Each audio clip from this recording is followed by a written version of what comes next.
Main উদ্দেশ্য ছিল আমার ভ্যাটের যে কতগুলো এক্সামশন থেকে বেরিয়ে আসা, কারণ বহু লোক বহু রকম এক্সামশন হচ্ছে দিনের পর দিন। আমি সেটা থেকে এগুলো আর এনকারেজ করবো।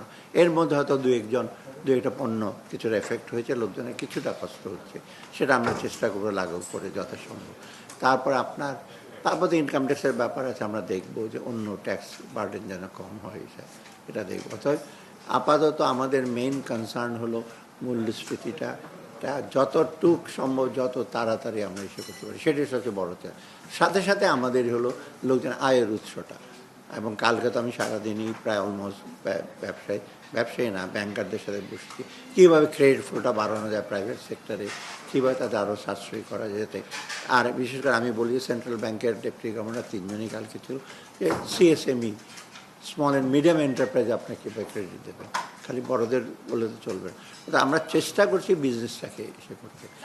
আমরা তো চাল আজকেও আবার বলছি, তারপরে আপনার মুসুর ডাল, এগুলো কিন্তু অনবরত দিচ্ছি। আমাদের কিন্তু একটা বিরাট একটা চাপ পড়েছে ফরেন এক্সচেঞ্জ, এবং কালকে তো সেন্ট্রাল ব্যাংকের গভর্নরের সাথে বসেছি, ডেপুটি গভর্নর ছিল, ব্যাংকারও ছিল।